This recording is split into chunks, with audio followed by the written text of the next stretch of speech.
This episode of Literary Treks is brought to you by Audible.com, offering more than 150,000 titles for your desktop or mobile device.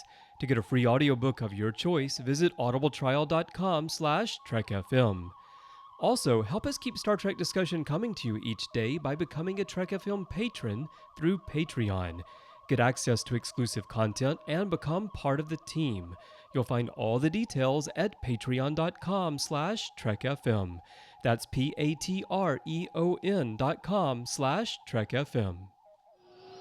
Hey everyone, I'm Rod Roddenberry, and you're listening to Trek FM.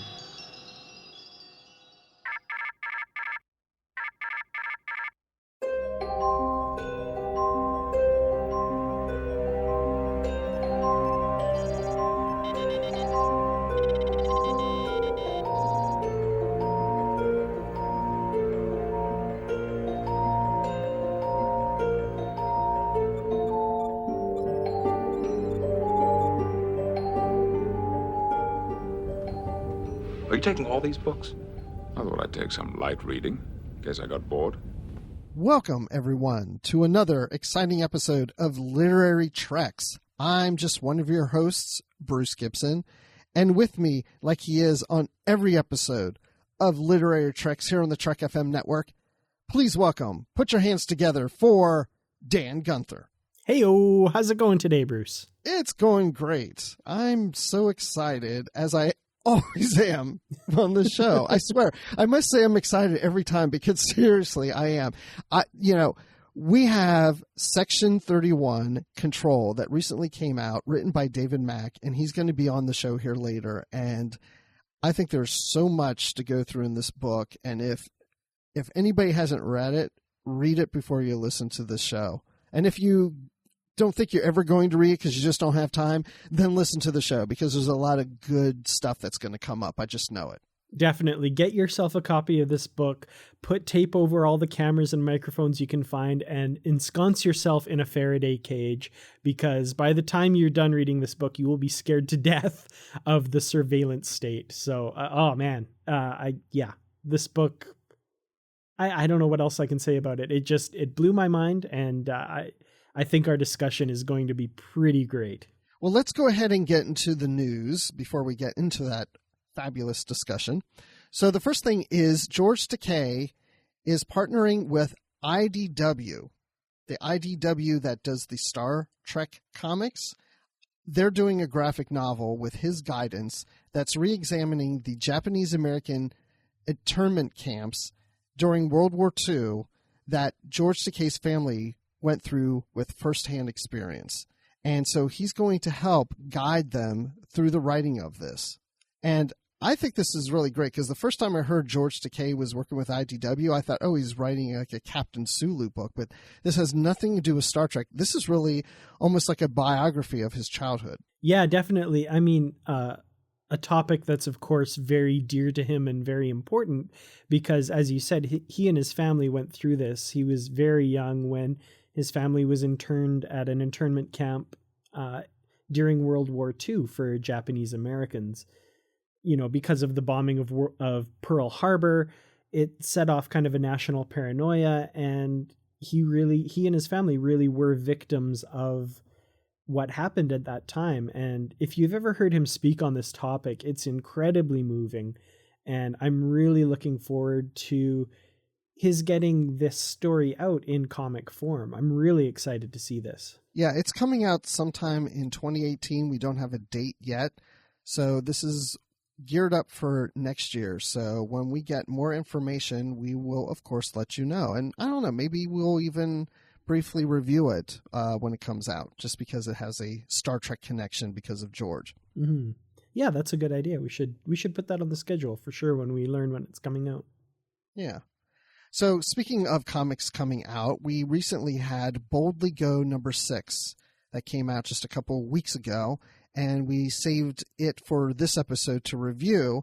So I'm going to open up my copy right now and take a look inside. I've already read it, and I have to say that as soon as I opened up to the first page of the comic, the artwork's different than we've seen in the previous issues. Yeah, definitely. So this is a big departure from the style that we've gotten used to. So this one, the art was done by Chris Mooneyham. So this is kind of a new style that we're seeing here. And to me, it felt very kind of newspaper comic-ish almost, a little bit rougher, not in a bad way, but like a little bit more stylized version of the characters and the surroundings and that sort of thing. It felt very pulp newspaper comic to me, a very hand-drawn feel to it. I don't know. What did you think of the artwork? I thought it was interesting. It's not my favorite style of artwork, but I feel like once I got used to it, it really kind of worked for this story. Yeah, I got used to it too. At first, it was a little jarring because I wasn't used to seeing it based on the other comics that we've seen. It does have that newspapery type of thing that you were just saying. And the likenesses to the actors isn't spot on, but I don't think that's what the artist is going for, is a total likeness. But I mean, you definitely see the similarities there. But I really enjoyed it. I like this artwork because it's different and it changes some things up, and it kind of gives it a different feel, a different tone to the comic. So I like getting different versions of art in the Star Trek universe. It helps just to expand the creative juices that go into storytelling. Mm-hmm. Yeah, it definitely gives us some really interesting angles and different kind of dynamic shots, which I thought were really interesting as well. So getting into the story, we see them kind of exploring what they're calling a white hole. So this is apparently the opposite of a black hole, and it's, pushing against them, I guess, instead of drawing them in gravitationally. I don't know. But before that, I should say we do get Sulu being invited to join Kirk and the Endeavor as the first officer, which I thought was really interesting. Yeah, I have some things I want to mention about that, and I just kind of want to throw those out to you. So Sulu is starshipless as opposed to homeless. That's my new term, starshipless. Because of the events we had in issues 1 through 4 of Boldly Go, where they were confronted with the Borg. And Sulu was the first officer on the Concorde with Captain Terrell, that you might remember from Star Trek II, The Wrath of Khan. So anyway, that ship is out of commission, and Sulu is now looking for a different ship to serve on. Since the Enterprise, of course, we know what happened in Star Trek Beyond, that Enterprise isn't available. It was destroyed, so they're building a new one. So while it's under construction, everybody's moved on to different things. So Sulu's telling Kirk that he has found another ship to serve as a first officer on, and Kirk says, nope. I stepped in, I put a halt to that. I want you to be my first officer here on the Endeavor. And Sulu's like, well, okay, sure, yeah, I would be honored. Now, he's a temporary first officer because the original first officer is on Romulus right now, and Kirk's even hoping to get her back. And I'm thinking, well, was Sulu going to be a permanent first officer on the other starship, and now Kirk has brought him on to his command temporarily? I mean, what happens when Kirk's original first officer comes back from Romulus? Is Sulu, like, out of a job? Yeah, I kind of wondered about this because Sulu seems a little bit reluctant. I might be reading into that, but he seems a little bit... I thought that too. Yeah. And I kind of had to remind myself, okay, this is Sulu and Kirk. This isn't George Takei and William Shatner. So there isn't that personal animosity there. But yeah, he definitely feels like he's a little bit put off, maybe a little bit reluctant to take the job, but he's like, well, okay, the captain's telling me what to do. Yeah, sure, totally.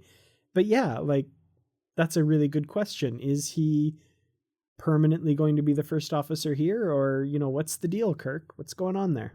Unless the other offer Sulu got was also a temporary first officer position, and so... And I mean, technically until the new Enterprise gets built, they're all kind of temporary, I suppose. So maybe that... Well, and that's my next question. So if Sulu is serving as a first officer on one ship, and then now he's had a chance to go to another ship as first officer, but Kirk has made him the first officer on this Endeavor ship, okay, so he's definitely in first officer position. Now the Enterprise A will come up at some point, and Kirk and crew will go back to it. Is Sulu going to go back? Because we know Spock's going to be there as first officer. Mm-hmm. Or is Sulu just, going to go off and do something else? Is he going to take, a demotion and not be a first officer anymore? Like, I'm just curious to know how that's all going to play out. Yeah. And I mean, I would like to think he would get a choice, and probably because it's Star Trek would want to go to the Enterprise and be a helmsman, I guess. And I mean, maybe, there's the prestige of the Enterprise. It's even though in the original series it wasn't called the flagship, they did call it the flagship in the 2009 Star Trek movie. So, maybe there's kind of a prestige level of just being on the Enterprise. Kind of like Riker not taking a command because he really liked being first officer of the Enterprise, I guess. Or if anybody ends up being a first officer with Captain Terrell, you always come back to the Enterprise. Like, yeah, there check you go. off. Yeah, it's the curse of Terrell. That makes sense. Yep. So, yeah, going back to what you were saying about the white hole that they're dealing with, I don't ever recall us dealing with a white hole before in Star Trek. No, I'm pretty sure this is not something that's been talked about before. We don't learn a whole lot about it, except for we find two crewmen on here that are insistent that this thing is dangerous and we need to get away from it. And the Enterprise is trying to, send a probe into it. And this Andorian officer, she just goes basically insane and takes over the controls in engineering to prevent the Enterprise from sending the probe, but they eventually do get it out. But, they throw her in the brig and find out, why is this Andorian trying to do this? She's a crew member on the ship. Why prevent this from happening? Mm-hmm. And then there's this big white entity that kind of comes onto the bridge where everyone's like, holy crap, what the heck? And Kirk's like, red alert, all stations report. And then things start to get a little crazy. And then there's another crewman that comes and he shoots one of the security officers to get the Andorian out of the brig. What did you think at this point that was going on? It was kind of all over the place, little bit confusing as to what's going on. But I think, as we find out by the end, that's kind of by design. This is a problem that's clearly above the heads of the crew of the Enterprise. And we find out that these two crew members are, I guess more advanced than, the Federation people, and they're kind of trying to save us, or trying to save Kirk and his crew, which I thought was, I don't know, at this point in the story, I was really confused, but by the time it gets all wrapped up, I'm really digging this story. I'm really enjoying what it's saying. And plus it gives McCoy the opportunity to verb the term prime directive, which is kind of cool. So they essentially get prime directed, according to McCoy. That's true. Yes, that was a good line. I like that. So yeah, these two entities, they're explorers, just like our crew is, and they're all into non-interference. But as they are hiding on the Enterprise's crewmen and learning about us, they're trying to save us from this white hole. And of course, now they have to expose themselves to the crew and show them that, hey, we're not who we said we were and whatever. And I won't go too much in the details if anybody hasn't read this and they want to see how the whole story plays out and concludes. But there is the last page is quite interesting too, dealing with the first officer from the Endeavor, who is on Romulus, and it's a to be continued. So we'll have to see in issue number 7 how this plays out. But so far, I was really expecting this to deal more with the Borg. The events of this take place due to the after effects of the Borg. So I was kind of pleased to see that it wasn't just jumping back into the Borg, but again, they mentioned that, the Borg is going to be coming back, and so we shall see in future issues how that all plays out. Yeah, I kind of liked the format of this issue. So it's basically a one-off story, I assume, But there are these threads running through that link back to previous stories. And then, of course, the epilogue, which will kind of carry forward into stories to come. So it's kind of a neat way to do it, kind of striking a balance between a single issue story but still these threads that weave through the whole of the series. And, Jayla was in the last issue, in issue number 5, and Jayla is not in this story. Now, the standalone that she was in was a backstory on Jayla, and I was hoping we'd see her with issue number 6, this issue, but of course she's at Starfleet Academy, so I guess there isn't going to be much interaction. But then we see a preview of a cover at the end of this issue for number 7 that has Jayla in the background behind Kirk and Spock, so maybe we will be seeing her soon. It certainly looks that way. And yeah, I'm really one of my favorite characters who's not part of the main cast. I really like Jayla. Looking forward to seeing her again for sure. Me too. Well, listen, we've got an email from one of our listeners. This is Jeff in Kansas City. And so Jeff decided to write in and also send us some barbecue from Kansas City because they got awesome barbecue there. No, he didn't send us barbecue. I'm kidding. I was going to say, anyway. You're holding out on me. What the hell? Sorry, I'm licking my fingers. That was good barbecue. No, but anyway, so Jeff's email says, "Hey guys, I really appreciate your work on the podcast. Lately, I've especially been enjoying your comics segment," which we just did. Ooh. Waypoint 4 definitely struck me as a little odd, but I suppose that is the beauty of the comics medium. They can push the limits of Trek. Anyway, when reading the slightly disappointing Enterprise story, I notice a mistake. The date for the Archer story is listed as 2020. If this is actually Archer and not an ancestor, then the date should be closer to 2120, right? So instead of 2020, it should have been 2120. Enterprise takes place in the 2150s, I believe. Just curious if you all saw it as well. Thanks, Jeff in KC. And you are so right, Jeff, because Enterprise does take place in the 2150s. And, of course, the novels we've had since then, the 2160s. So, yes, Archer was born in 2112. So 2120 would make him 8 years old, and that's about the age of the character in this comic. So when I didn't notice the 2020 when I read it, I think in my mind I was thinking 2121 when I saw it. But it's the very first panel when Johnny Archer is making his log or his journal, and the date is 2020. And as I look through the comic today, I thought, well, maybe he is an ancestor. Maybe we're perceiving this all wrong. And when you see Johnny Archer in his room, there's nothing in that room that couldn't be in this decade that we're living in now. I mean, there's nothing that said, oh, yeah, you can tell that, this is the future. The house, the environment he was in outside, everything could have taken place in the 21st century until you get to the last page of that comic.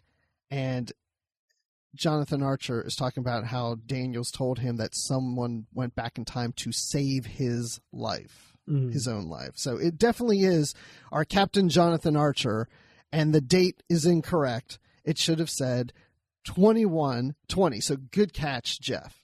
Well, actually, and this is a little known fact, Jonathan Archer was in fact around 140 years old when Enterprise premiered in 2151. It's a little known fact, but he just no. You eat right, you take care of yourself. You do these things. You're going to look that good and you're going to be that young. I mean, I'm pretty sure that's what the writer of the comic was going for. Sure. Yes. By 2020, humans live to be 140 and beyond. Well, that one did. He's actually not Jonathan Archer. He's a time traveler by the name of Dr. Sam Beckett, and he's actually leaping from life to life, and that accounts for that. I don't know. I got nothing. Yeah, you're right. It's a total mistake. Very good catch. I do have to say I missed this one completely as well, reading the story the first time. So awesome. Thank you very much, Jeff. Really good catch. That's great attention to detail. Humans, we all make mistakes, and especially, kids can make mistakes. And, it would make sense. Maybe an 8-year-old was making a journal and put 2020 accidentally instead of 2120. Who knows? I frequently think that the year is 1917. I don't know what it is, but yeah, no, I do that all the time. Do you do that? No. Oh. Of course not. It would surprise me, Dan. I don't know what that says about me. Oh. Awesome. Well, anyway, so let's move on to our feature. But before we do that, we would love to hear from you guys, just like we heard from Jeff. Love emails, love reviews on iTunes. We just like to hear from everybody. So please contact us. You can go to trek.fm/contact. You can send us a voicemail through the sidebar on the show page, or go to speakpipe.com/trekfm. You can find us on Twitter @trekfm. You can go to Facebook to facebook.com/trekfm. Join the Babel Conference by doing the search engine, just putting the Babel Conference in there and joining our Facebook group. And you can go to Goodreads, and there, if you join Literary Treks, and we'll approve you and we'll get you in, you can see what books we have coming up, so you can start reading ahead. So when episodes come out, you can say, yeah, I just read that book. Now I get to hear what they are going to say about it, or maybe an author is going to be on. And we're going to have guests from Trek FM coming onto the show talking about books. So please join us on that. And of course, always go to iTunes and give us reviews, and it helps people find us. So why waste any more time? Let's jump right into the feature and talk about Section 31, Control, with author David Mack. Excellent. I'm really looking forward to this conversation. Well, on today's show, we have a special guest with us, David Mack, the author of Star Trek Section 31, Control. And this is the follow-up book to his last Section 31 book, Disavowed, which is amazing to me because that book came out in October of 2014. I can't believe it's been that long. It didn't seem that long ago to me. I had to check that date several times because I thought, wasn't it just like a year or year and a half ago? But it's been a few years. But for those who don't know, David has written many Star Trek books, things from the Vanguard series and the Destiny trilogy, the Typhon Pact. He wrote one book in there and a book in the fall. Seekers. His most recent Star Trek book was the second book in the Legacies series that we had part of last year. So I'd like to welcome to the show David Mack. Thank you. Glad to be here. Welcome to the show, David. Always happy to have you on. Always a pleasure to be here. Yes, even after reading this book, we still are happy to have you here. That's a good sign. Yeah, I can imagine some folks might not be that thrilled to talk to me after reading the book. Interesting. Well, we're going to get to that later. So let's go ahead and jump into this book. But let's just kind of explore the very beginning, the process of this. So you finished writing Disavowed. I listened to the episode of Literary Treks that you were on with Chris and Matt. And at the time, you even said, I got to find a way to work in Garrick into the next book, which you did in this one. So how did you start off with the story idea for this one? The drafting of the story idea for Control began, I guess, in January. Was it January last year? I guess it was January of 2016. I drafted the outline very quickly. And as readers might be able to tell, I was in a very dark frame of mind when I did so. I was kind of ticked off about some recent events in my life, and I just poured all of that angst into the story. Part of what led me to work on it at this time, I had been expecting to work on my original stuff for Tor, but there were delays in that process, and so to keep the bills paid, I had to go back to Trek, and fortunately they had work for me. And so I scored this 2-book contract, one of which was Control, and the other was a Titan novel, which is coming out at the end of this year. So I started drafting the story outline, and I had a pretty good idea right from the end of Disavowed what I wanted to do in Control. And if you've got a copy of Disavowed and you look at the back of it, you can see I had even settled on the title already. Julian Bashir will return in Section 31 Control. So I had the notion in my head right from the very beginning, all the way back in 2014. So I just started gaming it out, and I started asking myself what if questions. How does it come out? And I hit upon the notion of this two-part parallel story, with one part being the creation, the inception of the entity that becomes Control, and then the other story taking place about 2 centuries later being the toppling of Control. So I just basically played those 2 storylines off each other and tried to find parallels in them. And the net result was something that was very heavily inspired by Person of Interest, which was one of my favorite TV shows of the last several years, which was all about the rise of artificial superintelligence and the threats that that presents to safety, to personal liberty, to security, to privacy. And astute readers will probably also notice nods within Control to such entertainment franchises as Terminator and probably also Captain America, the Winter Soldier. That was pretty much where that all came about, was just this mishmash of inspirations and ideas, and it all essentially sprang from the idea of Control being an artificial superintelligence. So when did that idea kind of present itself? Was that back during Disavowed? Did you already have this idea of Control being this artificial superintelligence, or did that kind of come about later?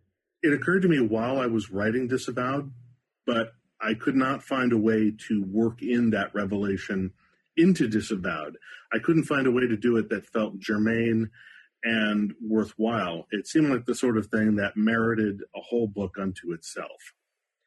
And the reason I chose to call the entity Control is that Control is a term with a long pedigree in intelligence work. Control tends to be the nickname or operating code name given to whoever is in control of an intelligence organization or a division of that organization. So that was how I settled on the name, and then for some reason everybody decided to make jokes about Get Smart to the point where I wanted to throttle half the internet. Yeah, I definitely saw a few of those jokes on Facebook, and yeah, it gets a little, like, the first time is funny, but yeah, it gets a little tiresome after a while for sure. A little bit. Hey, so when Section 31, chaos. And I'm like, are you kidding me with this? Really? Do you know nothing about intelligence jargon? Apparently not. So we're not going to see Bashir with a phone shoe? Probably not. Dan's shaking his head. He's like, what are you talking about? As far as working in Garak, I mean, that was one of those things where I think somebody must have suggested it to me, either maybe, as you said in the podcast with Matt, or maybe somebody online suggested it. But at some point, someone planted the idea in my head. And I said, that sounds like a fantastic idea. Well, it does, because he's very shifty himself. Well, he's also got the background in intelligence work. He and Julian are very tight. They had been exchanging those letters in the books written by Una McCormack. I only sort of loosely connected into that chronology, and some people had asked recently in some forums, like the Trek BBS, why I didn't make more of those letters and that correspondence between Bashir and Garak, and why I didn't go into more of Garak's private life. And part of it was that Garak was just supposed to be a supporting player. And another factor was that I didn't want to retroactively establish any details that might contradict something that I knew Una McCormack might be working on. I knew she was working on another Garak-focused novel at the same time that I was working on Control. And I didn't want to step on her toes in any way. She did vet the scenes between Bashir and Garak. I sent them to her for her review. She made a few suggestions, which I took. And I made a suggestion to her after I was done writing Control for something she might do in her upcoming Garak-focused or Cardassian-focused book. And she liked that and took that and ran with it. So we have coordinated. But if I didn't go into as much of the Garak-Bashir backstory as some people might have liked, it was only because I'm trying not to step on Una's toes. I really actually enjoyed the use of Garak in the story, for sure. And I was kind of wondering, kind of jumping around the novel a little bit. And for those of you listening, we are going to be spoiling the book. So I really urge you to go out and grab this one and give it a read before you listen to the episode. But just since bringing up Una McCormack's Garak novel, are there going to be, I guess you mentioned kind of threads that you suggested. Are we going to see are there any plans in your head for where Bashir and, he's kind of in the care of Garrick right now, where that might be going in the future? I have not given it any thought whatsoever. I pretty much put him in a bad place at the end of Control. I acknowledge that. I don't actually have any plans to follow up the Section 31 story arc again at any point. I know some other authors are going to need to. I was in contact with Dayton Ward, and I was talking with James Swallow. And I, of course, mentioned a number of things to Margaret that she might want to follow up on with those guys and with other authors. There's going to be a lot of narrative fallout from Section 31 Control. And I'm not sure to what degree other authors are going to incorporate those details into their stories and over what period of time that will happen.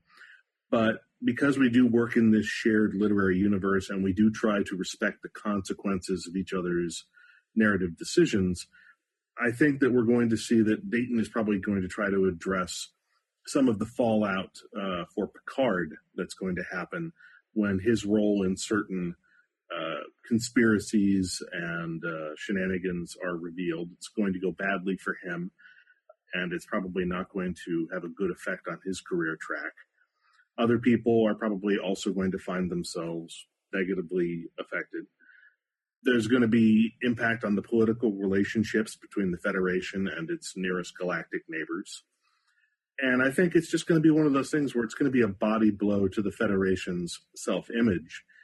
But if anything else, it's a testament to the resilience of the Federation that it's going to get through this by facing it head on, not by trying to cover it up, not by trying to bury it. But once it's now out in the open, there's no choice but to deal with the muck, to deal with the dark secret that's sort of been at the core of the Federation. And they're just going to have to cope with it because I've given them no choice. Well, something about the novel that really interested me and I found especially chilling while reading it was the idea of the surveillance state. And obviously in this novel, it's very much taken to the nth degree. But, the idea that your every move, your every word is tracked by either, some sort of intelligence division, or in this case, a hyper intelligent supercomputer.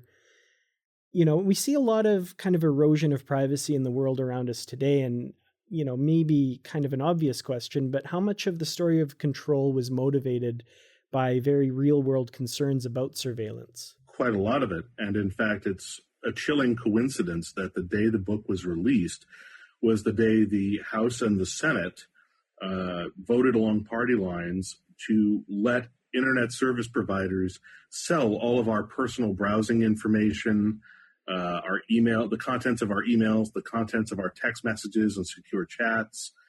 That was a grotesque violation of the privacy of American citizens foisted upon us by the Republican Party in an almost strictly partisan vote in both chambers of Congress. And it was just a coincidence that happened on the day that my book, which is all about the threats to privacy, to liberty, to information security, hit the stands. And so you gave them this idea then. They must have read the book and you gave them this idea. Yeah, I'm sure that's exactly how that happened. I'm sure it had nothing to do with massive contributions from the broadband industry that was looking to monetize these, kiloquads of information they've been sitting on for years and years. Of course, one interesting criticism I saw from one fan was that they found it implausible that this legacy code related to this superintelligence in the book could have embedded itself in so many benign technologies such as replicators, holodecks, phasers, transport devices, et cetera, et cetera. And of course, this is a strange complaint to me because just a week before the book came out, or 2 weeks before the book came out, we were hearing complaints that the Internet of Things, the fact that the Internet and wireless connectivity has been built into so many devices such as televisions, microwaves, refrigerators, hell, for some strange reason, sex toys. These things have all been hacked recently where people were being spied on by their own televisions and information was being acquired, I think, by Samsung. And somebody was able to hack it and was able to listen in on people's private conversations in their home, even when the TV was supposed to be off. Women were finding that their sex toys were transmitting information about their usage back to the company, and the company got hacked. We had the government claiming that somebody was using microwaves to spy on them, as if Obama is looking through a microwave to spy on the current administration. And we've reached a point where so many common everyday devices are interconnected in this wireless manner, and we think we're doing it for convenience, but what we're really doing is creating a whole lot of tremendously unsecured data channels that go right into our most private spaces where we don't think we could ever be monitored or spied upon or listened to. But what if they're listening to you literally through your fridge? I mean, if you've got a voice activation feature for something on your fridge or a voice activation feature on your fancy new microwave, it has to be able to listen for commands, which means if somebody can hack into it through a wireless signal, they can hack into its microphone and use it to listen to everything that happens in your kitchen. Yeah, this isn't paranoia. This is science. This is real. Absolutely. Yeah, no, this is something that to me in the book was chillingly plausible. And I mean, usually I try and buy the hard copy of the book, but it wasn't available in stores, unfortunately, on the release day. So I got the ebook version, and as I'm reading this, I'm looking down at my phone with its front-facing camera pointed at me the whole time. I'm going, damn you, David Mack, you're scaring the crap out of me here. I hope I haven't hurt sales of the ebook. But it's true what you're saying, because I've heard people talk about voice-activated devices. I mean, they're always listening. You're not pushing a button all the time to allow it to know that you're ready to speak to it, like the Amazon Echo or Alexa or whatever. I mean, It's just, it's listening at all times. And until you actually address it, then it takes your voice command. So if it's listening all the time, where's that audio going? I mean, is it just staying within the device, or is it, like you're saying, possibly being used or stored somewhere else? Well, I mean, it's possible that the device, although it's listening for that command, it may just be listening passively. The threat is if another entity figures out how to hack into that device and access the data from its microphone, even though the device is listening passively, someone else may be listening actively through that device without your knowledge or consent. Just as people have found that there's ways for hackers to turn on the video camera on your laptop or your phone without the activation light going on as a warning, it's entirely plausible they could easily turn on a microphone on your television, your Amazon Echo, your voice-activated microwave, if someday they invent one of those. Anything that's going to have a microphone can be used to listen if somebody knows how to access it. I mean, there's reason to think the NSA has had that capability for years. So, of course, that's where you get this idea of control in the book. There's all these devices, all this technology that is actively being used in so many different capacities that there's a program now behind them that is listening and manipulating humanity to do what it thinks it needs to do in order to put humanity in a safe place. Is that right? Is that what this program is doing? Pretty much, yeah. It's an amoral program, but it's one that has a strict set of parameters, which is to safeguard humanity, safeguard Earth, and safeguard its allies in that order. And it has access to all this data. And what separates it from the earlier incarnation of the surveillance state, the only thing that we have going for us right now is that even though a tremendous amount of our data is accessible to the government and maybe to nefarious parties that we don't know about, there is so much raw data flying around at any given moment that it's almost impossible for any one entity to sort through it all in any meaningful way. Even the NSA's Echelon program, which I've just triggered by mentioning its name, at most it listens for certain keyword mentions. It listens for words that will make it think it's tracked into something that's a security threat, and it'll flag those. But it's intercepting in a virtual dragnet everything. It's just using very targeted filters, as far as we know, to try and find things that are meaningful within that data set. But if you had something on the order of an artificial superintelligence, which in the next century is extremely plausible given advances in computer technology, in hardware, software, quantum computing, and other technology, especially if you get to the Star Trek level where you're talking about faster than light enhanced computer processing cores.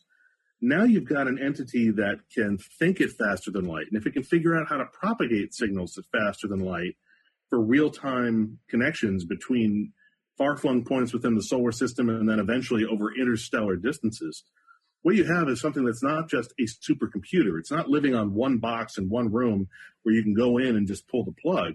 What you now have is a distributed artificial superintelligence that exists, in the 23rd or 24th century equivalent of the cloud. Well, the cloud is just a word for somebody else's computers. But if it lives on everybody's computers, that's not the cloud, that's the nebula, that's the galaxy.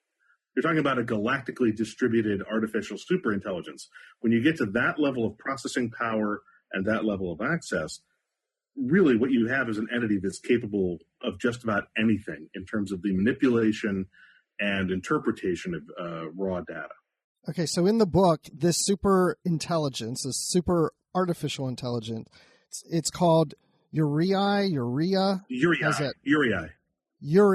It's from Egyptian mythology, and they were essentially a pair of snakes, I believe, that could spit fire.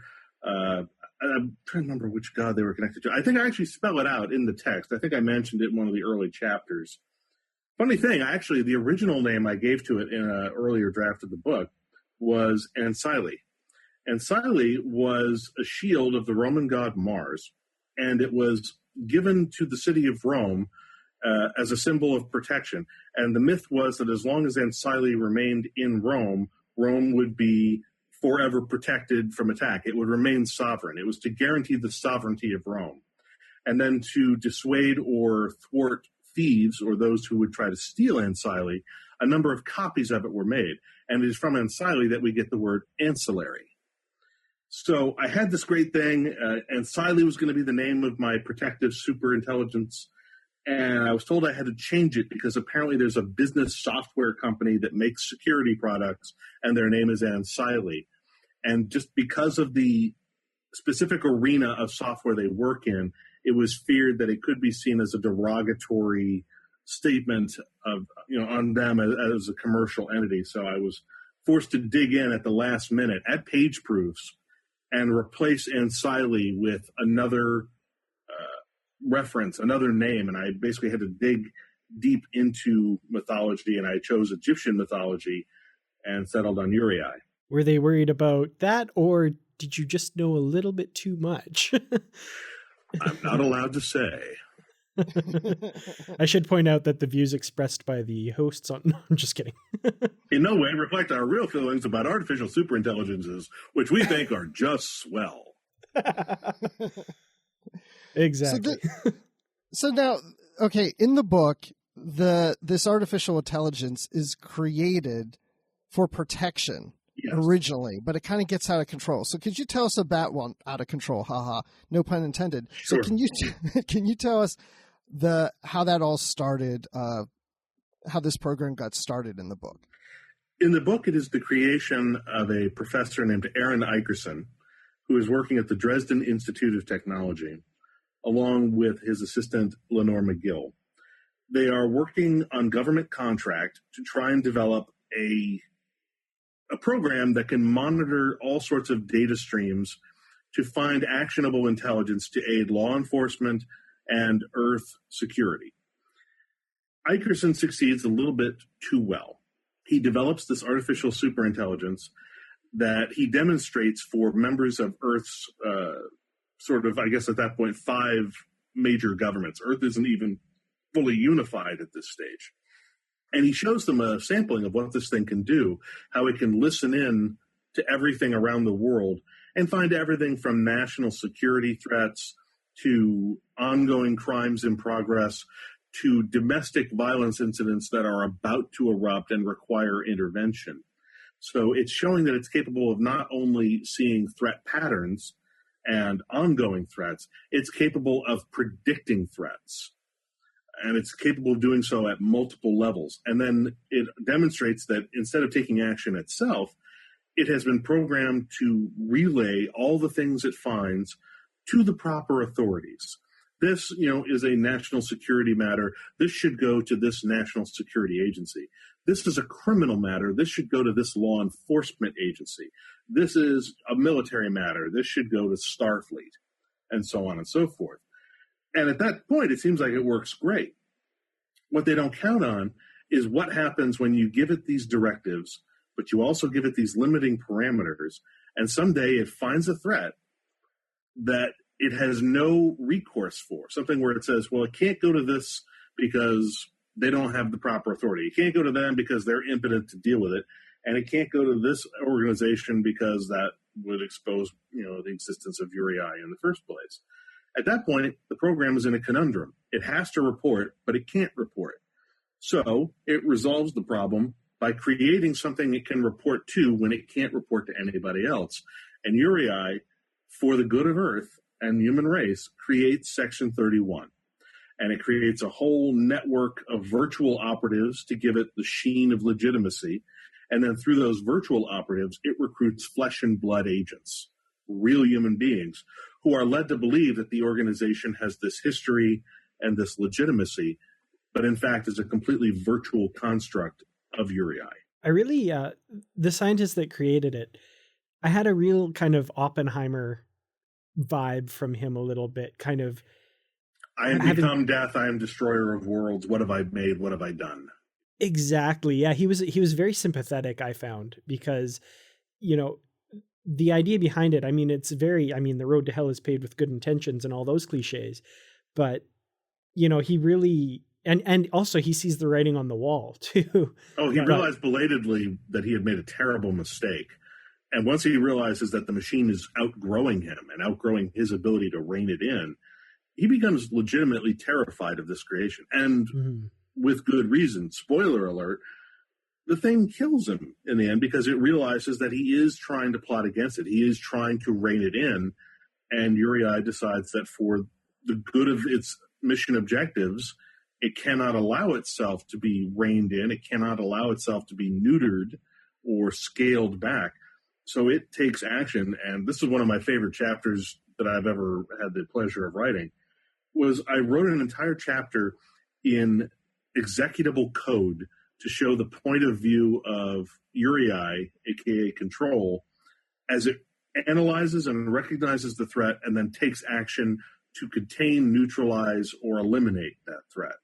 And it all happens in the span of minutes or maybe even seconds. But writing it in executable code, which was based on the Wolfram Alpha code, which is used in some AI programming.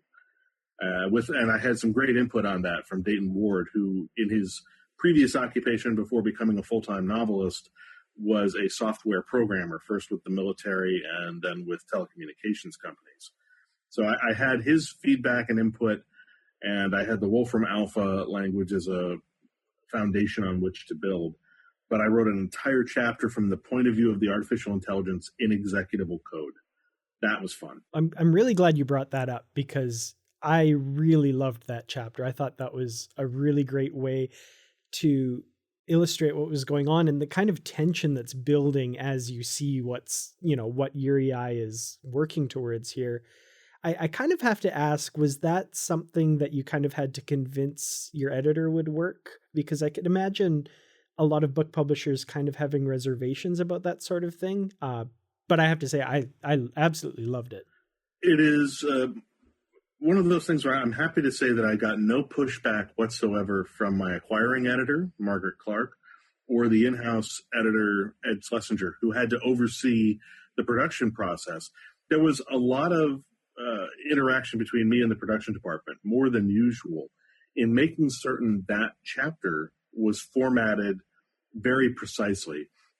Normally in book publishing, when you have certain letters appear next to each other, like an F and an L, two Fs, an F and an I, anything where there's, descending strokes and dots and whatever, they create something called ligatures. It's something that goes back to the earliest days of printings, but it continues to be duplicated in a digital format. I had to put in specific instructions during copy edit to say, do not use ligatures in this chapter. Do not link these characters. Reproduce this chapter in a monospace font, either Andale Mono or Courier. I had to say maintain the following line breaks to make it look properly like executable code. Turn off the function for hyphenation at end of line if a word breaks. You wouldn't use hyphenation in code because hyphens screw up code. All kinds of little things like that. And as a result, we had to go over that chapter multiple times, me in production, going back and forth, fixing tiny, picayune little details. But the result was that we got something that really looks great. It looks like a flood of computer code scrolling up your page. And I was very pleased with the final result in the hard copy. I hope it comes through the same way or as effectively in an ebook format. I haven't seen it in an ebook format. But it was one of those things where I guess after 16 years or so of writing Star Trek novels, I have earned a level of trust from my editors where they didn't even ask me, are you sure this will work? Are you sure this is a good idea? Those questions were never raised. It was just, and I want to do this chapter in the form of computer code. And my editors said, cool, good luck. Oh, that's really awesome. Yeah, I do have to say, reading it in the ebook format, just because of the level I had it zoomed in and the font size, it was a little bit wonky on my phone. But if anybody out there reading it in ebook format, if you just change the font size, everything snaps to exactly where it should be. So it looked really good. I wonder if people reading it in ebook get to that chapter and then suddenly think, did my ebook break? That's a very real possibility because some of the early ebooks that I read had errors that looked as weird as that. I wonder if that's actually part of the effect is I want it to be a little bit jarring when people get to it and go, whoa, what the hell is that? I think it'll be more effective, that particular chapter in ebook. In print, you flip the page and you go, okay, I don't know what I'm looking at, but it's clearly deliberate. It's printed. Somebody saw this and proved it. So it's not a mistake. What am I looking at? In ebook, you think, did my file get corrupted? And so you have that moment of cognitive dissonance. I think that that's a chapter that's going to have a lot more impact for readers who read it in electronic formats. Uraei is in my ebook reader. Oh my God. Oh no! Watch out for that camera, Dan. Oh, man. Staring at you. But yeah, when I got to that chapter, I knew what you were doing right away, but I was just wondering, is this the whole chapter? And I just kept going and going and going and realized it was the whole chapter. It was really cool. But let's get to Uraei, because not just the code in that chapter, but the thing I like about Star Trek, and I think I can speak for most fans, is it's that ray of hope that our civilization lives beyond this day and age into a time where it's more of a utopia on Earth, where we're one nation and we're traveling the stars, and we've accomplished so much in humanity and our prejudices and our racism and our sexism and all those things. And now, reading this book, did we really succeed as humanity, or have we been manipulated and controlled by this artificial intelligence? It almost suggests to me that we may not have had the Federation if it wasn't for this program. A lot of readers have expressed similar misgivings, particularly in discussion boards related to Star Trek books. I would disagree with that assessment. I don't think it's quite as dire as that. I think that Uraei and Control got humanity where it wanted to go, maybe a little faster than it would have gotten there on its own. It spared them some growing pains that maybe they would have had to go through. But I don't think it gave us anything that we weren't already on track for. I think it just cleared the road. It streamlined the process. It took away some of the pain that we were going to go through as a species. There are always going to be people who have an authoritarian bent to their personality, who have a natural affinity for authoritarian styles of government or authoritarian organizations, and who are going to chafe at the notion of a nanny state or a government with a high level of central control.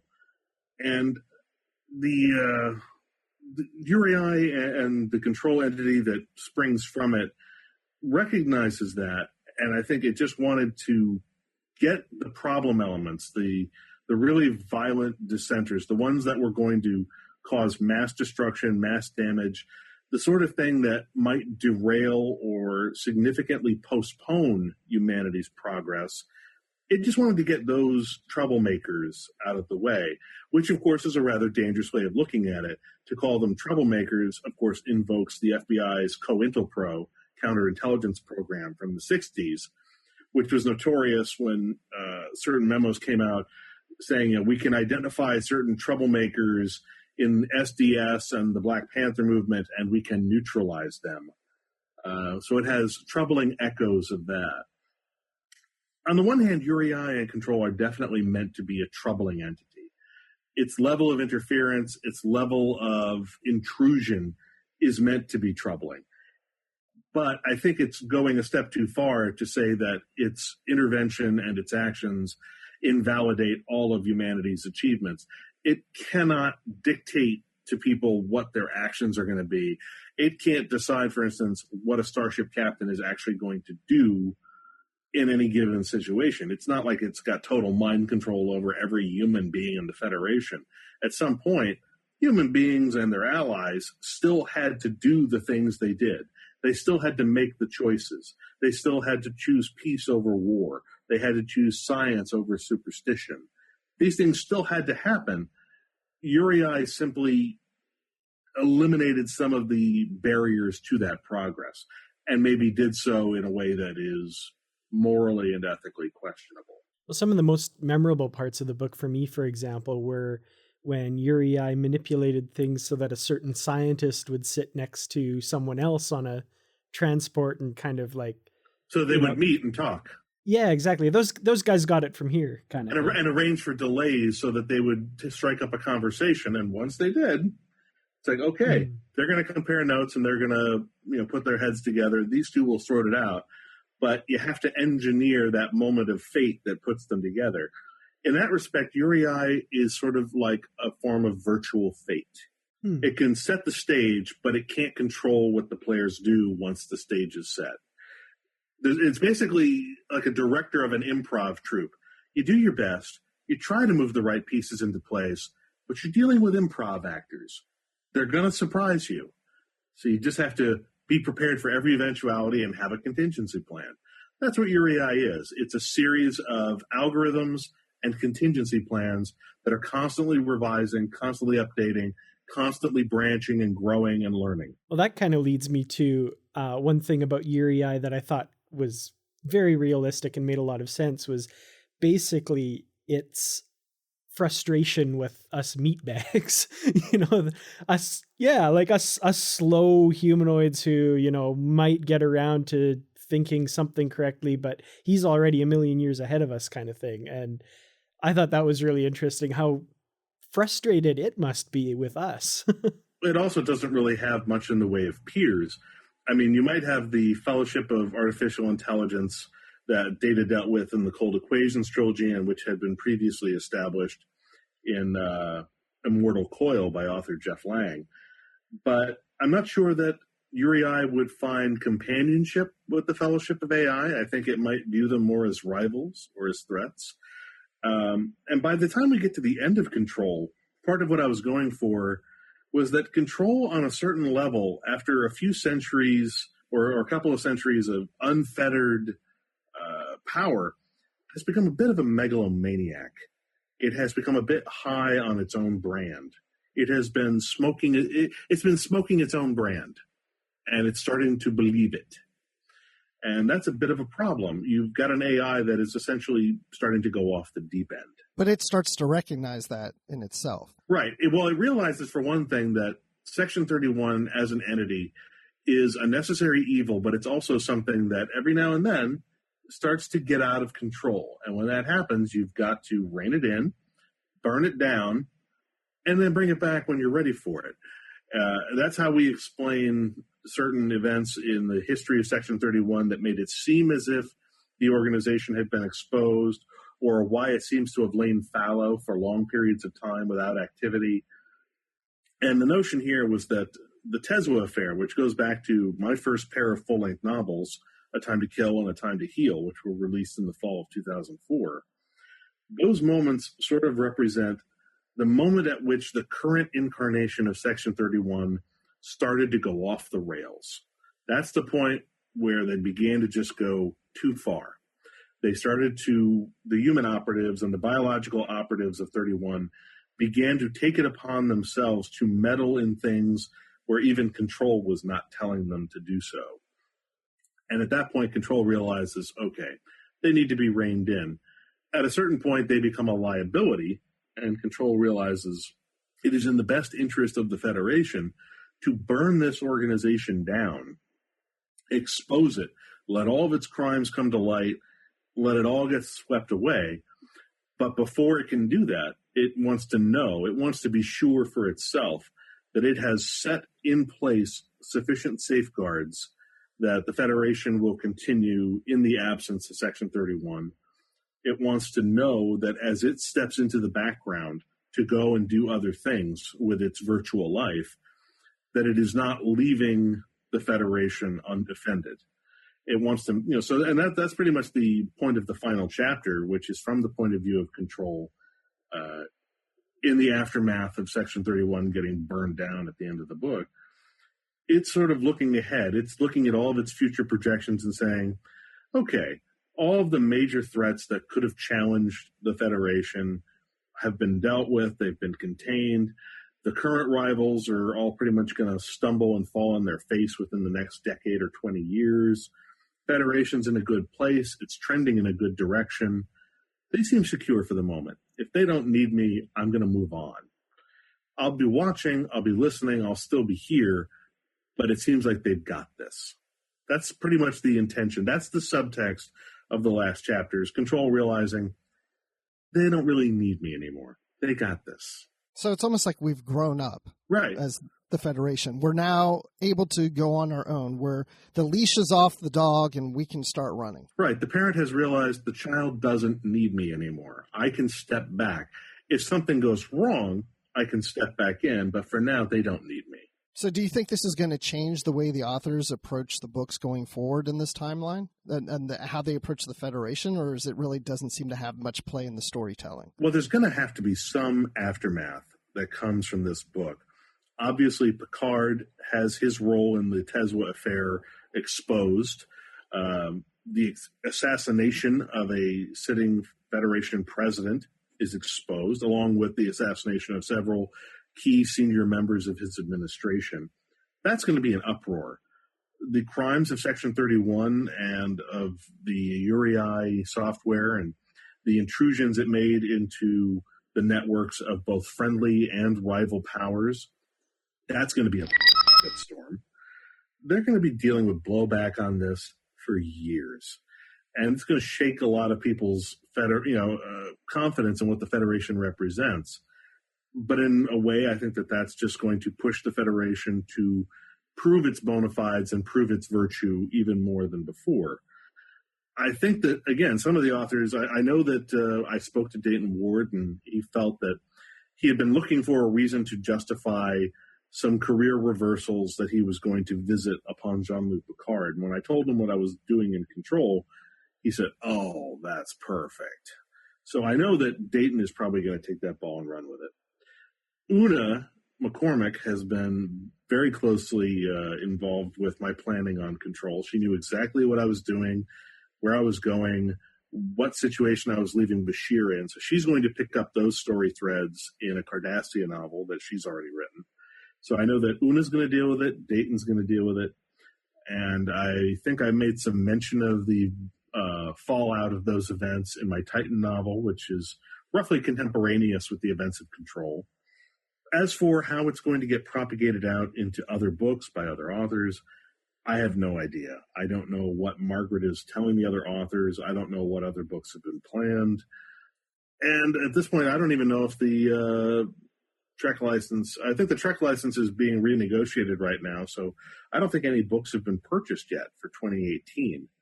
So I think aside from like the first two books of 2018, which I think maybe are already in the pipeline, most of that year is still up for grabs, and it's probably going to be sorted out in the next few months.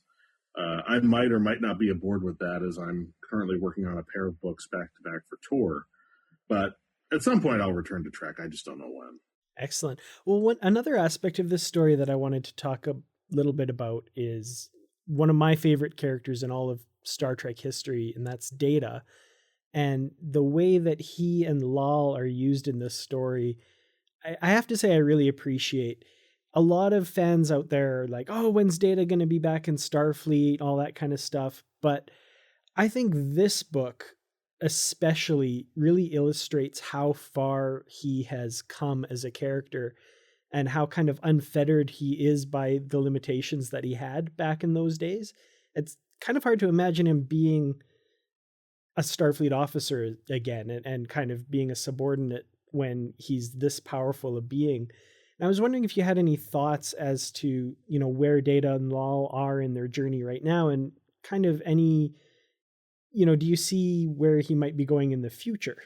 This is another case where I have no idea. I left his status at the end of Control deliberately vague. He was badly damaged, of course, in the final action sequence of the book.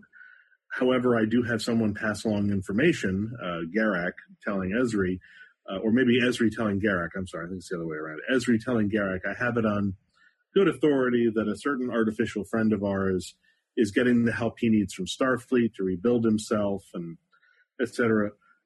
I did that for a couple of reasons. One, if the next author along, whether it's Jeff Lang or somebody else, wants to tell a Data story and wants to scale back some of his android abilities from where I have him in Control, well, they can explain it as, well, they could only do so much repair.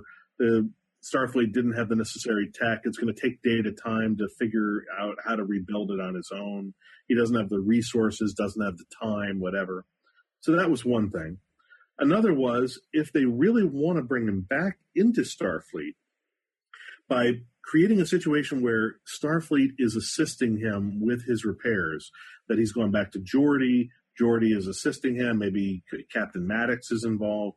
If we want to create a storyline in which Data could come back to Starfleet and have a plausible backstory for doing so, this provides it.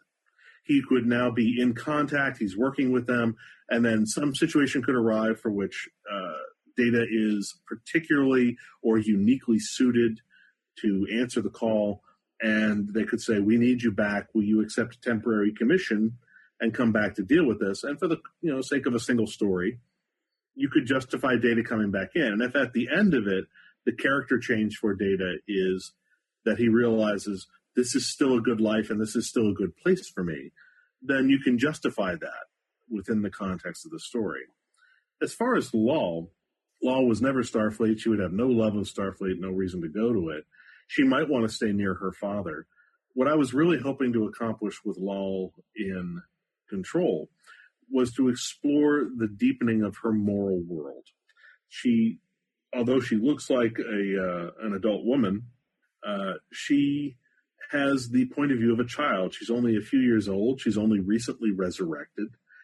And she still, despite her rather vast intellectual capacity as an artificial intelligence, has very little life experience, very little emotional context. So I wanted to put her in a situation where, in the course of defending herself, she takes a life.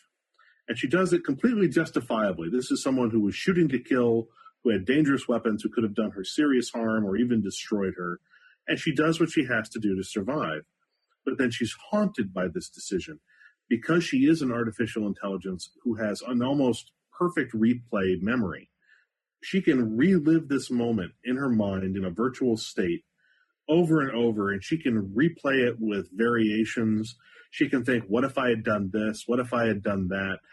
She tells Data at one point, I've thought of thousands of variations on what I could have done to resolve that situation without killing that person. Why didn't I come up with them in the moment? And Data has to explain to her, we are not perfect. We are fallible. Despite our great capabilities, we are not creatures of perfect computation. We have emotions. We are going to make emotional decisions. The thing that separates us from biological entities, such as humans, or Vulcans or anybody else, is that as artificial entities, we have these perfect memories, and we run the risk of getting lost in those memories, of second guessing our decisions forever. He says at some point you have to let go of that. You have to realize the past is the past.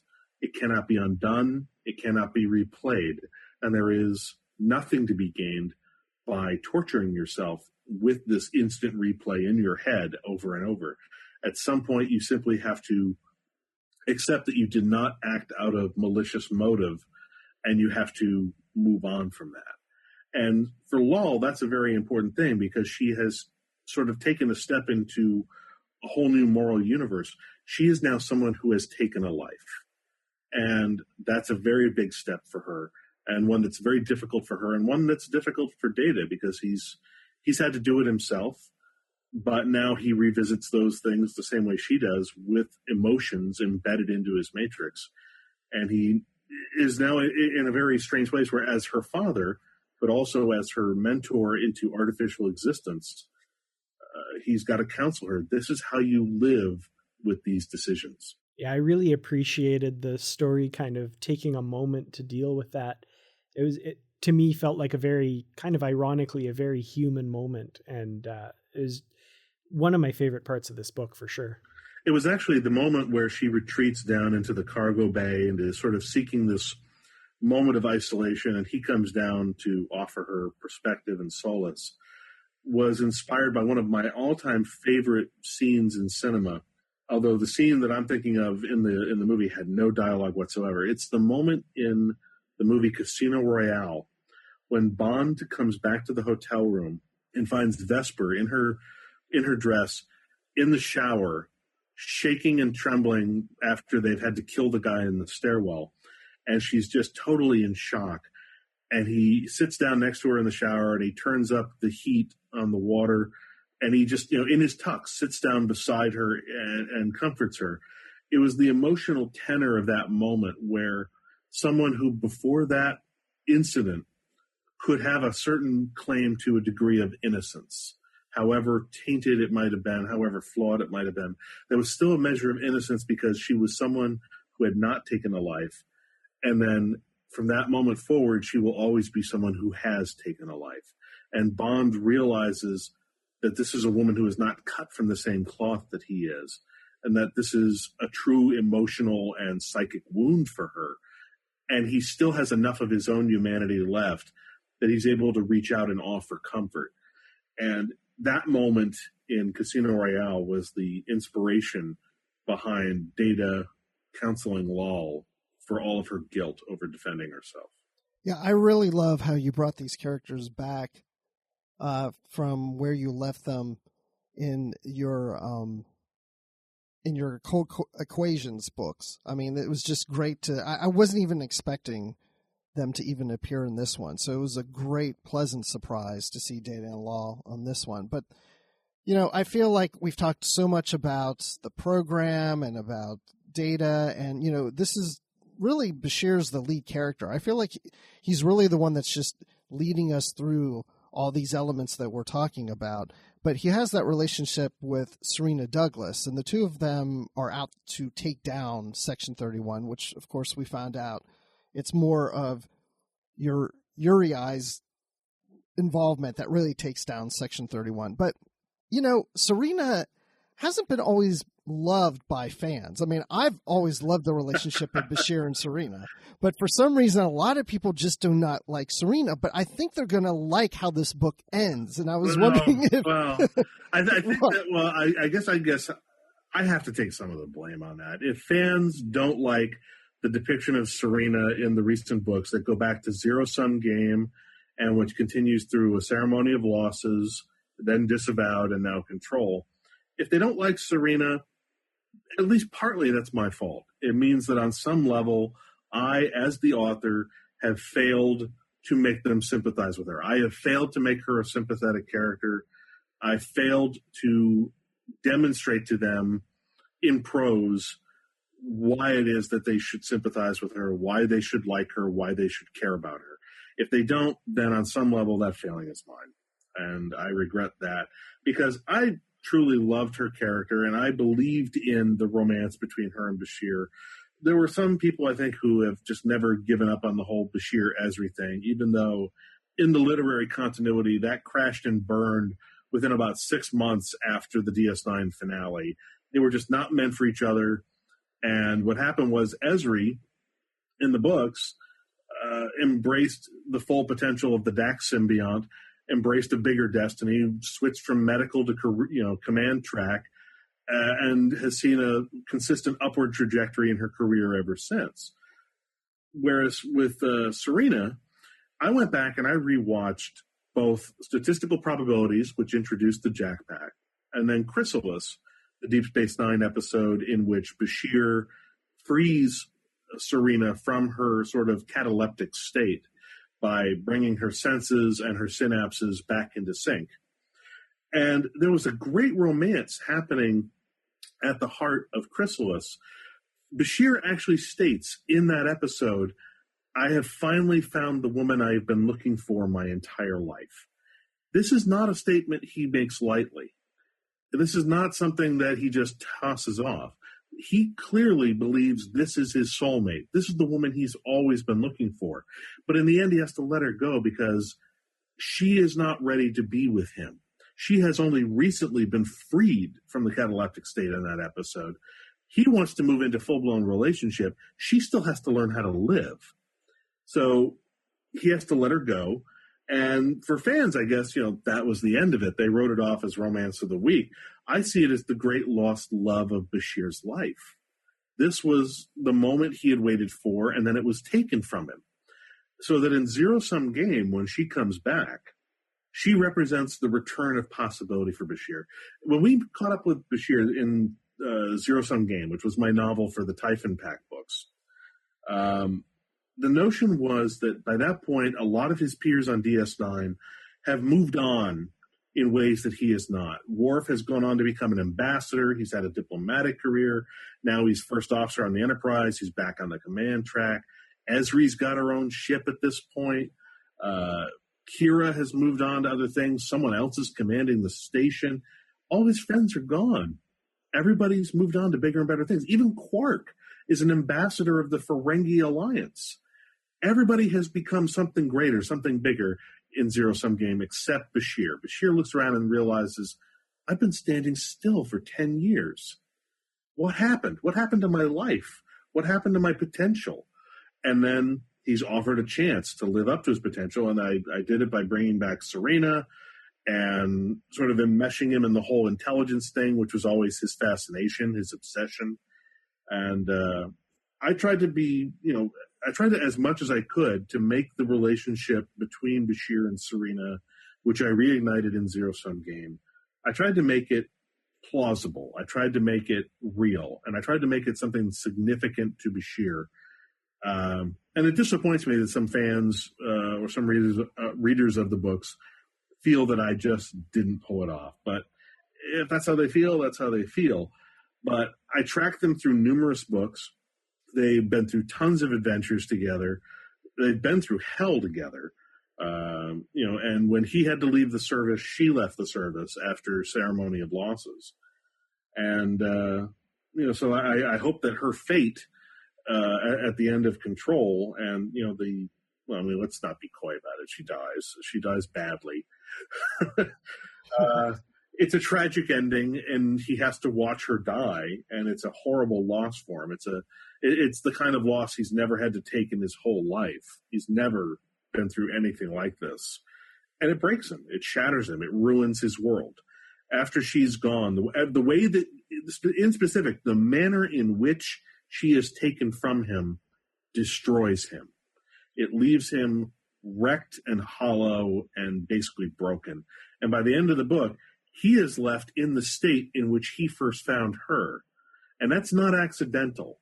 That's a deliberate choice. In many ways, he is psychologically living out a penance that he is imposing on himself by taking on this state in which he first found her. Because in a way, he regrets having ever brought her out of it because he blames himself for having set her on a path that led to her death. And that was, that entire ending Bashir and Sarina's story in this book was, wow, like that hurt. That was really brutal. And one thing that kind of occurred to me after, like at the very end of the book, it's revealed that Control kind of had this plan in place, contingency plan to step back and have them destroy Section 31 anyway.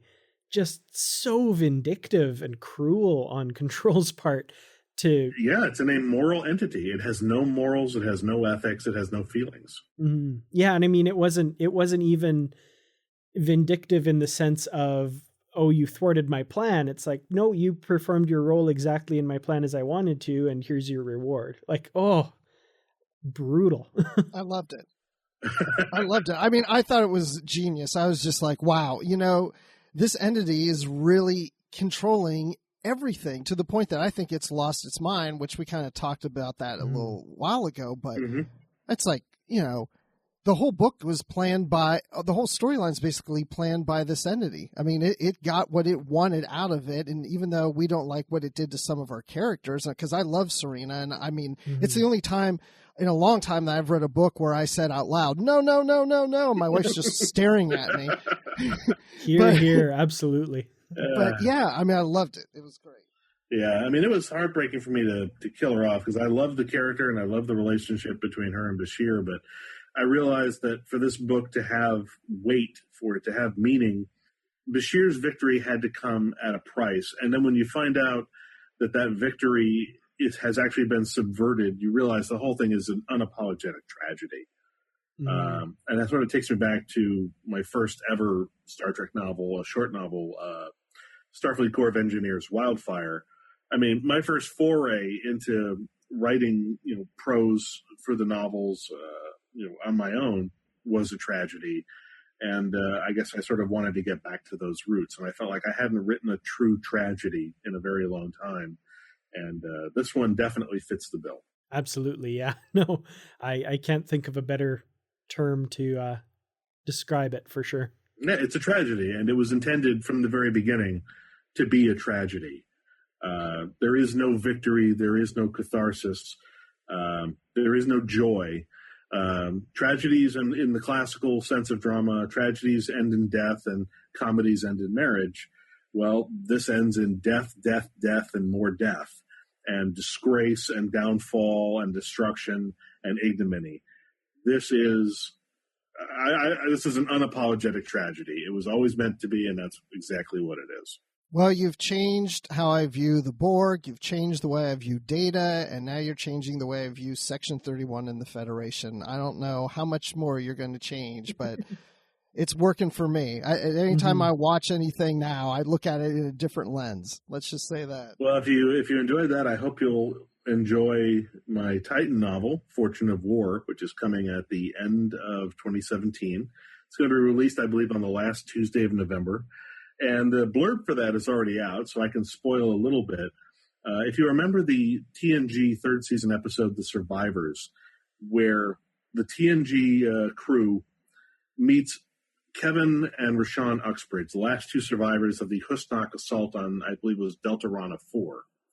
And the whole planet has been baked down to a crisp, except for this little patch of grass with a cute little house on it. You remember that episode?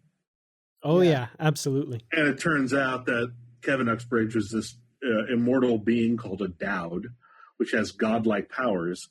And he loved Rashawn, but the planet came under attack. The Dowd are pacifists. The Husnock obliterate the planet, kill Rashawn and everybody else, lay waste to the surface. And so Kevin, in a moment of fury, abandons his principles for just one moment. And as he puts it in the episode, he destroyed the Husnock, all 50 billion of them everywhere. He wiped the species out of existence. He killed every last one of them instantaneously. The thing that he didn't say is he said he destroyed the Husnock. He didn't destroy their planets. He didn't destroy their ships. He didn't destroy their star bases. He didn't destroy their weapons, their technology, their factories, their computers. That stuff's all just sitting out there, waiting for somebody to find it. And if it's found by the wrong people, holy do we have a problem. Oh, very cool. And it is now 20 years later, and a Starfleet cultural research team has found a Husnak colony world, but not the home world and not any of the dangerous stuff. But they're trying to figure it out, and they found something important, and it triggers essentially a multipolar arms race where everybody who wants to capitalize on the lost Husnak technology comes gunning for it with a vengeance.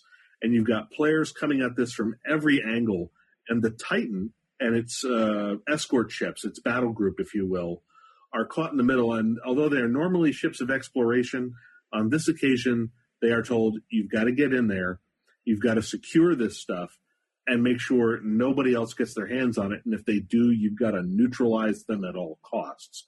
And it turns into basically a big, bloody show of a mission where everything goes wrong. And it's going to put poor Admiral Riker and Captain Vale and their sister ships and all of their subordinates are going to be put cruelly to the test. So that's going to be a fun action thrill ride.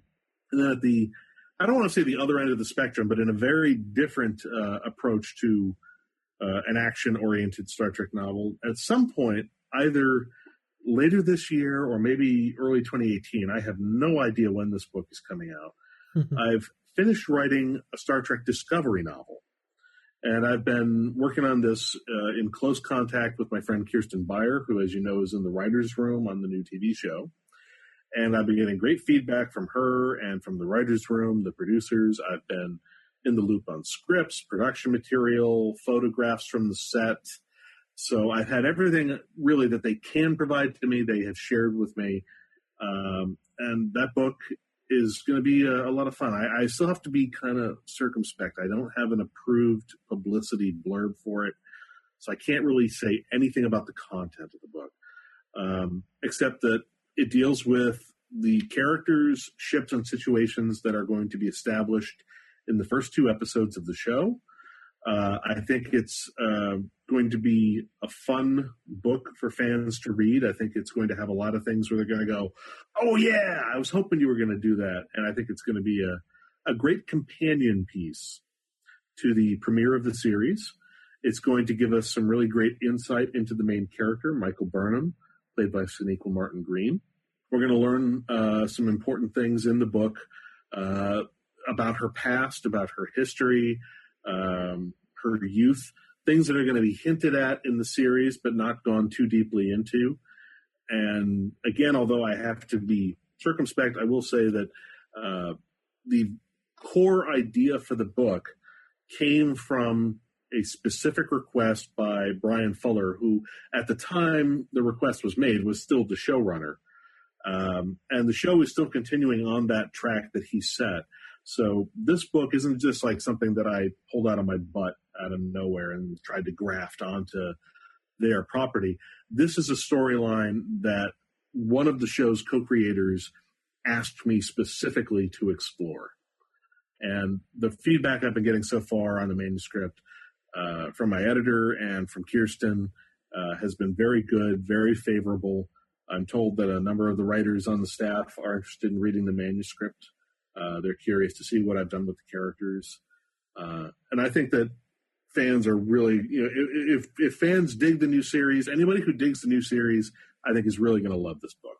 Holy crap. I can't wait for all these books to come out. It's Here.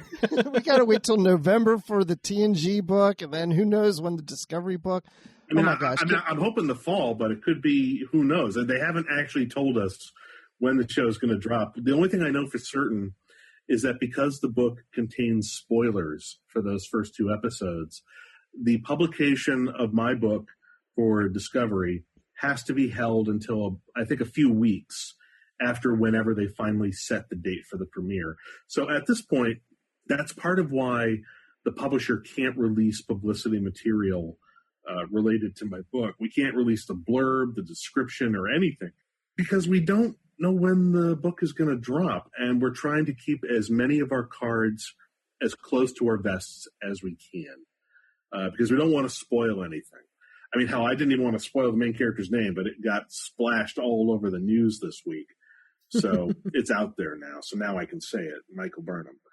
But beyond that, I still have to be very careful what I say, because I know that there are CBS snipers with infrared scopes watching me through my window at every moment, waiting for me to say something I'm not supposed to say, so they can just go, and that'd be the end of that. Uriai's already kind of standing by to make the call right now.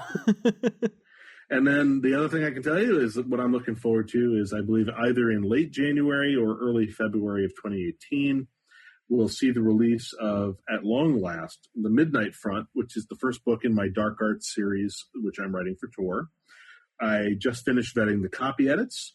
Marco Palmieri, who previously was a Star Trek books editor for many years, and with whom I feel I've done much of my best work for Star Trek, and with whom I am now doing some great work on my original stuff, has told me that the cover is coming along nicely. I'm hoping to see something in the next few weeks. And I'm told that the primary release format for Dark Arts is going to be trade paperback original, which is great news for fans, because I know a lot of fans are put off when a book comes out for the first time and it's in hardcover and it costs like $26, $27. And they go, oh, crap, who's got $26, $27? Well, the good news is Tor is bringing it out in trade paperback original for the retail market. So the book is only going to be priced, maybe, I don't know what the final price is going to be, but it's going to be nowhere near 27. It's probably going to be like 16 or 17, something like that. A far more reasonable price. So you won't have to pay hardcover prices, which is great news for the fans. But there is going to be some hardcover editions available for the institutional markets, I'm told, like libraries, book clubs, things like that. I don't know if any are going to be available on retail channels. But, if you're someone who really needs to have it in hardcover, there may be a way to get it in hardcover. But the good news for most readers is the principal release format is the much more affordable trade paperback original. Very cool. I'm really looking forward to that one. I really enjoyed The Calling, so I understand there's some kind of themes and ideas that carry over a little bit into this series. So. An eagle-eyed reader might be able to say, you have this detail in the Dark Arts books. Isn't that sort of similar to this detail you have going on in The Calling? And I would say, well, yeah, it is. That's very sharp of you to see that. But I can't say they're the same series because, well, technically they're not. One is published as a standalone novel through Simon & Schuster, and the other is going to be a new trilogy of books coming out through Tor. I'm very excited about it. I'm actually just beginning work now on book 2 of Dark Arts, which is called The Iron Codex. And I'm beginning my laborious process of plotting out multiple story arcs and then figuring out how to thread and weave them together.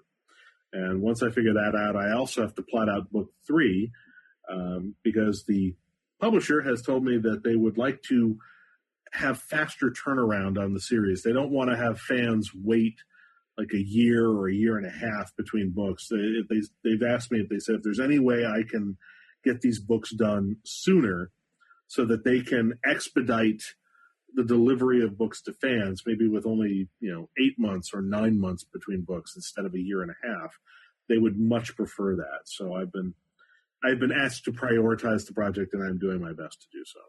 No George R.R. Martin shenanigans for you. Nope. No, I do not have that luxury. If I sold that many books, I could take all the time I wanted. I am not at George's level. Let's be perfectly honest about that. Awesome. That's just your opinion. Yeah, exactly. Raw numbers, dude. He can sell more books in a week than I've sold in my life. But you know what he's not doing on May 6th? He's not going to be in upstate New York with you guys. So can you tell us a little bit about that? Oh, I'd love to. Yeah, May 6th, I and 11 other Star Trek authors are going to be visiting the Star Trek original series set tours in Ticonderoga, New York. So if you're anywhere near upstate New York, Ticonderoga, that whole area, come on out on Saturday, May 6th. We're going to be hanging out probably on one of the sets or maybe in the front area of the facility. James Cawley is very graciously hosting what we are calling a mini-con. It's going to be me, David R. George, Dayton Ward. I believe Kevin Dillmore is going to be there. Glenn Howman, Bob Greenberger, Dave Gallanter, and other Michael Jan Friedman and other names I'm sure I'm forgetting. Scott Pearson, I believe, will be joining us for this. It's going to be a big event. We hope somebody shows up. The basic premise is that the writers are all going to come out. We're going to tour the sets on like a little VIP tour from around 11 a.m. to 1 o'clock. And then from 1 to 6, we're going to be hanging out at the Star Trek Set Tours facility. And we're going to be meeting with fans, anybody who wants to drop by. We will be having informal chit-chats. We'll be signing books, signing autographs, whatever. And we're just going to hang out and be accessible. And this is my chance to get my photo taken on the bridge of the Classic Enterprise. So I got to do it. Yeah, that sounds awesome. Yeah, I don't live anywhere near there. I'm in Atlanta, but I'm seriously considering coming. Hey, if you can get up there, that would be awesome. Atlanta is, a great city. I've been down there once for Dragon Con, been there a couple times before that. Couldn't afford to go back for Dragon Con this year, unfortunately. Financial concerns just hit me right where it lives. But I'm hoping maybe to make it back to Dragon Con in 2018. That would be really awesome.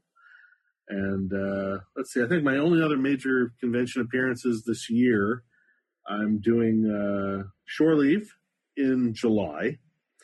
I will be attending ReaderCon, but I'm not a program participant. I'm just going to be a face in the crowd, so don't bother looking for me there. And I'm going to be at World Fantasy Convention in San Antonio in November, and I will be at Gen Con. This is a big one. If you're going to be anywhere near the Indianapolis area in August, and you're coming to Gen Con 50, come to the Gen Con Writers Symposium. I and many other fantastic writers are going to be there talking about the art, the craft, the business of writing, everything you ever wanted to know. There's going to be panels, there's going to be workshops, there's going to be one-on-ones, there's going to be book signings. It's going to be awesome. And this is my first time at Gen Con, but I'll be there alongside Aaron Rosenberg and Matt Forback and Delilah S. Dawson and many other fantastic writers. So come on out to Gen Con in Indianapolis this August if you get a chance. Well, you're definitely busy, so we won't take any more of your time. So I appreciate you coming on the show, and this was a great novel. I gave it 5 stars on Goodreads, and that's out of 5 people, in case you're wondering. Oh, thank you. Thank you. That's very kind of you. Hear, hear. Yeah, I did the same thing. I usually don't rate a book until after we've talked about it on the show or whatever, but I went straight to Goodreads when I was done and hit that 5 stars because, wow, yeah, this book. That's really awesome of you, gentlemen. I mean, I know that some fans have not loved the book. The one thing I'll say I'm glad about is that reaction to the book by fans so far has been polarized. What I've gotten in terms of response are either people who really love it and really got what I was going for and really just dig it on a visceral level, or people who really feel offended or betrayed by it and are angry about it. And what's interesting is that even those who are critical of it, they say it's well written, they appreciate the artistry of it, but they really disagree with me deeply and profoundly on a philosophical level or a creative level about some of the choices I've made. And the reason I feel good about that type of criticism is at least I have provoked a strong response. In many ways, the most disheartening response a novelist can get, or any storyteller can get in any medium, is meh, whatever. If you've written a meh, whatever novel, that's really the worst, because at its heart, art is about provoking an emotional reaction, provoking some reaction, getting thought out of somebody else. And if you don't accomplish that, then you haven't accomplished anything. But at least if somebody either really loves what you've done or they really hate what you've done, at either end of that spectrum, you have provoked a strong reaction. You have tapped into something powerful that either attracts or repels. And I feel good about this book, if for no other reason than the response I've received to it so far has been very strong, both on the positive and the negative front. And for that, I'm very glad. Well, I think it's been more on the positive side of things, but maybe those who didn't like the book have listened to this discussion and have changed their mind or are going to consider some of the points that you brought up. So that's why I was like having these discussions and having authors on the show so we can hear the thought behind the decision making in crafting these stories. Absolutely. But if, this discussion did not change any minds, that's okay too. I mean, my responsibility with the story ends at the point where I hand it off and the printer prints it. At that point, interpretation and critical evaluation belongs to the reader. And the relationship that a reader has to a story is different from that the author has to the story. And it's not up to me to dictate to readers the type of relationship they should have to the work. So I accept, the feedback I get. Again, I'm just really glad that the reaction I'm getting is intense. Whether it's for better or for worse, whether they liked it or didn't, I'm just really pleased that it's getting an intense response. That was the goal. And I'm pleased whether fans dig it or whether they want to critique it, that's okay with me. Once they've paid for the book and they've read it, they're entitled to their informed opinion, and I encourage that. So if anyone has intense opinions, how can they get hold of you, like on social media? Well, they can find me on Twitter at David Allen Mack. That's David Allen, Alan, Mack. You can find me on Facebook at facebook.com/The Real David Mack. I'm sorry, not The Real, The David Mack, THE David Mack. And then you can find me on my website at davidmack.pro. That's davidmack.pro. And that's pretty much about it. Those are the three major places you go looking for me. The website is a great place to keep up on what books I have coming up, and a great place to go and order signed copies of my books. I maintain an online store, and you can order directly through the store if you're doing domestic orders in the U.S. International orders, drop me an email and we can work something out. Twitter is a great place to see me embarrass myself. And Facebook is a great place to find out what I ate for dinner last night or what I think of my cat. Awesome. Well, we really look forward to having you on to talk about your Titan and Discovery novels. Really can't wait for those. And as always, it's been a real pleasure to have you on the show. Great talking to you guys, and I will look forward to my next visit. Man, I have to say, I loved this novel, and I really loved that discussion with David Mack. This opportunity, and I say this every time, but the opportunity to really dig deep on these novels and get at kind of the meat behind the story, it's always just a huge perk of what we do here. Yeah, I've been seeing a lot of talk online, and the novel hasn't been out all that long, and so it definitely is stirring some things up in the fan community, so I find that to be a good thing. So if a novel can get a lot of people talking, whether they like it or not, it's just really fascinating to me, and it's had my head spinning after I read the book, just like thinking about, things that happen in Star Trek, were they influenced by Uraei or I don't know. Who really whispered the command sleep to Picard in Best of Both Worlds so that he could tell it to Data? Who fired the braking thrusters of the Klingon bird of prey when, the Kirk and them went back in time to find whales? All this stuff, a lot of Star Trek fans might think, oh, that just, that wipes out so many accomplishments. But to me, it's just one more added kind of benefit of going back and rewatching episodes. Where can you pick out where Uraei had an influence? I think we now know why Wesley was always saving the ship, because Uraei was telling him what to do. There you go. Yep, absolutely. It's now a part of my official, what authors hate, the term headcanon. That's right. Well, I'd love to hear what everyone else thought about this book that read it. So, please reach out to us and let us know, because, Twitter, email, whatever, just let us know what you think.